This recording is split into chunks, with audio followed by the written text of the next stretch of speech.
For my whole life, I have had no sight whatsoever. I have to say it like that because the definition of legally blind is such a broad term that it sort of lost its meaning for my situation. People often use my situation as a talking point. Would you rather lose your sight or your hearing? If you lost your sight, what would you miss the most? These kinds of questions. Life isn't as dismal as it sounds in people's hypotheticals though. It's not too hard to have a normal and fulfilling life, and this is what I was going for. I had a stable job. I'd work 5 to 8 hours every weekday doing manual fittings for various products. It was something I could do with just touch, and my co-workers there were more than catering to my needs.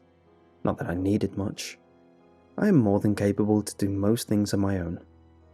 This was a shared view by my closest co-worker, Hugo. He worked in the same room as me and did pretty much the same job. Now Hugo, he was a character.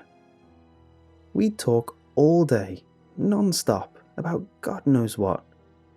It'd be inane chatter that isn't memorable enough to recall. It was always in-the-moment talk, but it would get us both through the day. When I would finish work, I'd make my way home and be greeted by my roommate, Bob. He wasn't as charismatic as Hugo, but he was still great company. Due to him being wheelchair-bound, he almost never left the house. In fact, in the time that I'd known him, I never witnessed him leave once. He didn't need to anyway. Bob worked from home on his computer, which was also where he socialized and spent his free time. I'd often sit with him and watch a movie that he boasted about downloading so close to the release date, and we'd have a great time. When I was at home, I'd often talk about work, and with that, Hugo. I'd tell of all the bizarre conversations at work, and Bob would barely laugh at each one. And when I was at work, I'd talk about what I did with Bob the night before, which Hugo loved. This was the cycle of my life, and this kept turning until something seemed slightly off. One day, Hugo was distant. He worked away next to me, but didn't have that Hugo vibe he always had. At first, I didn't pry, feeling it was probably something personal. Besides, people who set up that high-energy persona never usually like to open up, trying to keep that bulletproof appearance. When it persisted the next day, however, I felt it was my duty as a friend to ask him what was up. As expected, he dodged the question, first by denying it, then trying to recreate the magic we'd share. It was a flimsy and transparent attempt, which wasn't hard to see through, something which I called him out on. This killed the mood once more. However, the ball was now in his court to break the silence.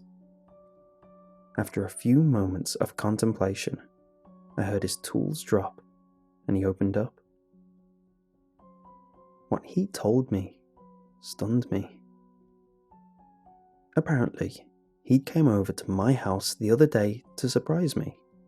The surprise was that he wanted to see if I was up for going out, and he wanted to meet the fabled Bob who I spoke so highly of for so long. There was no answer when he knocked, so he tried to look for me through the window. What he saw, however, was something he never expected. He saw me, talking and watching a movie, but no one else was there. I was apparently watching a movie by myself. Around me, he saw no evidence that anyone else was living with me. At first, I denied it, saying that couldn't be the case. I watched the movie with Bob. I knew I had. The simplest explanation was that he just didn't see Bob due to the angle he was looking in. He was taken aback at first, but then he contemplated it for a moment and seemed to accept it. Great, I thought. Things will return to normal. But they never did.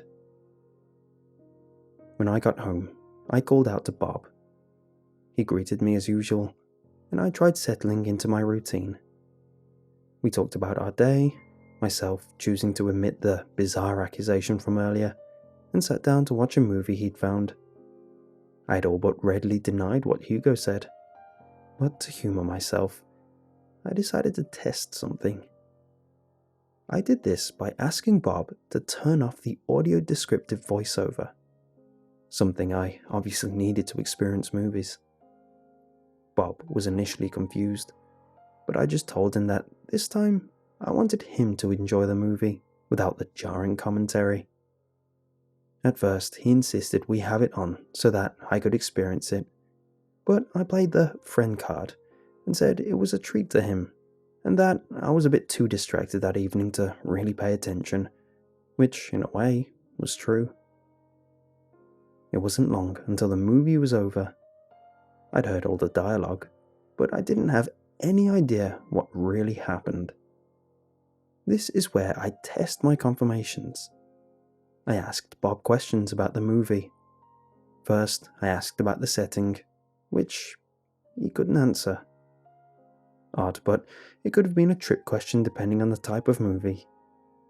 I then asked what the main premise of the movie was. He paused, and again, he didn't know. I asked why he couldn't answer these questions, and his reply was that he sort of relied on the audio descriptive voiceover to explain things, that he was a bit slow sometimes, but he was too polite to say. I smiled, and we laughed about the whole thing. It seemed right. Bob was a bit slow at times, not catching references as easily without a bit of an on-the-nose prompt.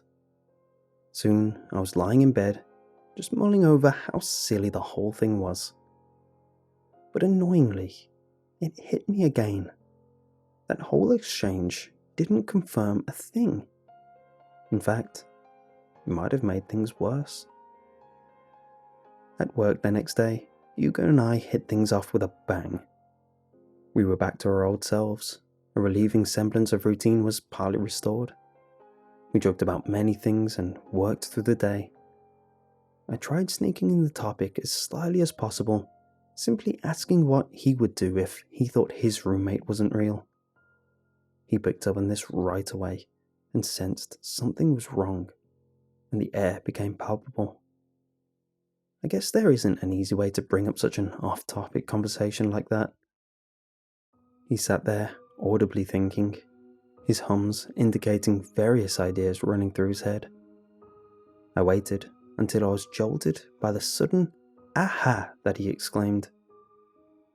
He told me that the best way to find out is to try to imagine Bob away.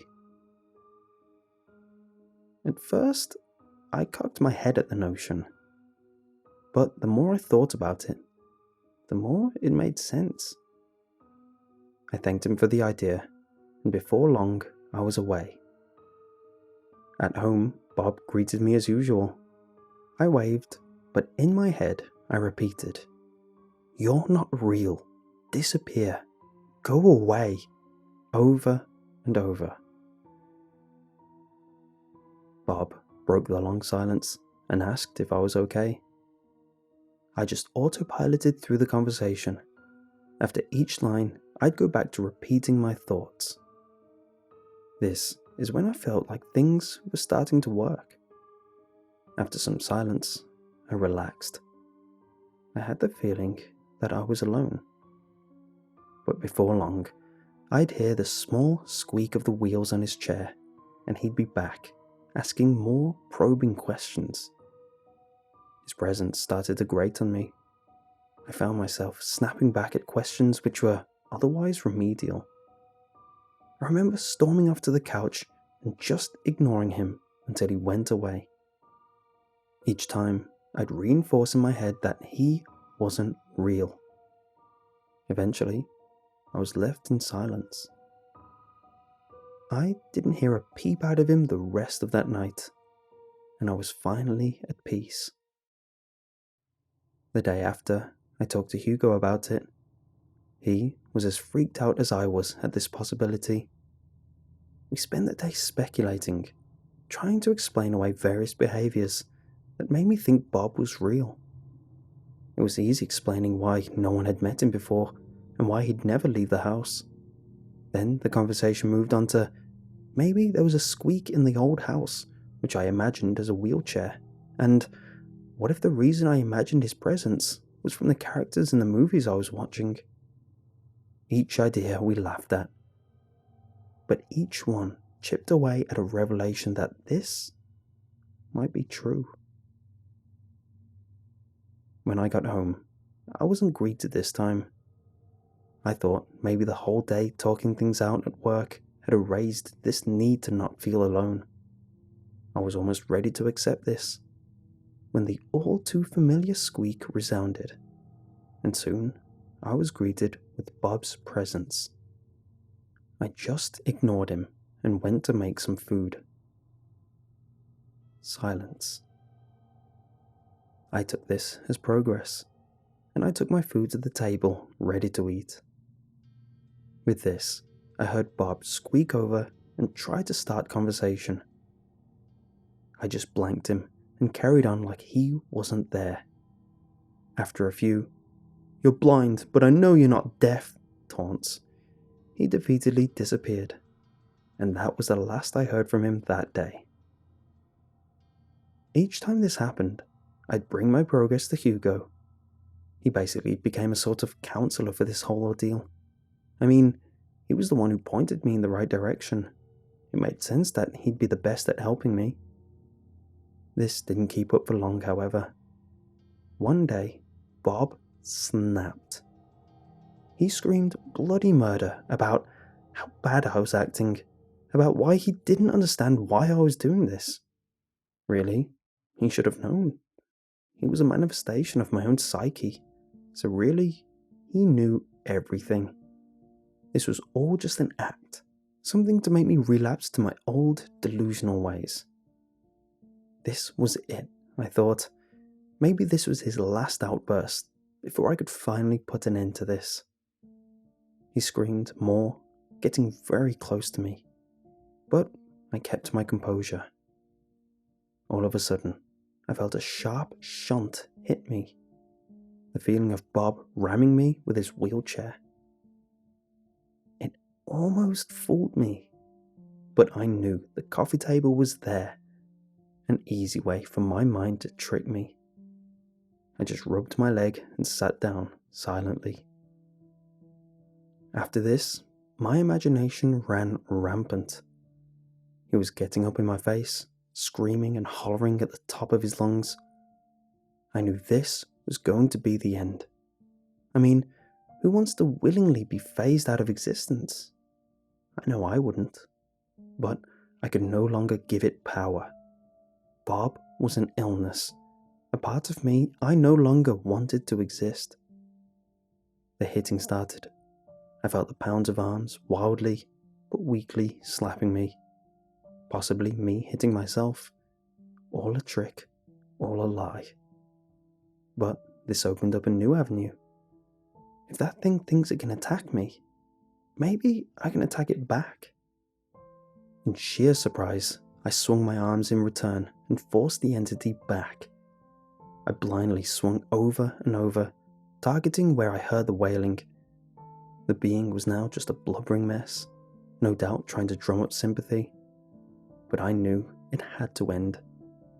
I braced its imaginary neck and squeezed until there was nothing but silence. I soon let go and sighed in relief. For a while, I just sat there, contemplating all that happened. It was grim, but I felt it was for the best. I knew I had to find closure and be on with my life. I stood up and walked to the kitchen and was met with a thud. My leg caught on something. I felt around, and the wheelchair was almost definitely real, possibly a tool for my manifestation. I tried to heave it out the way, but it was heavier than it should have been. I felt around, and my heart sank. On top was the still warm mass, which was my friend. Fervent denial ran over me as I escaped my house. I was confused. I was scared. I picked up my phone and called Hugo. No answer. It made sense. Hugo was still at work. I fumbled around with the assistive technology, and soon the phone was ringing my workplace. My voice was trembling, and my vernacular must have been a mess, but I managed to stumble my words out. I asked for Hugo, which the secretary confusedly asked for a last name. I told her, and she did a quick search, but found nothing. It figures the system at work was wildly outdated. I just demanded that she puts me through to the room I work in. There was a phone in there which I used all the time for requests. What she told me drove me mad. She told me that it was pointless, that there would be no one there, because I work alone. I sarcastically asked who I'd been talking to the whole time I'd worked there. She said that they just thought it was something I did, that I'd talk to myself to cope with work. My anger turned to confusion, which turned to realization, which turned to shock. The last emotion I landed on as I thought about my dear friend was regret.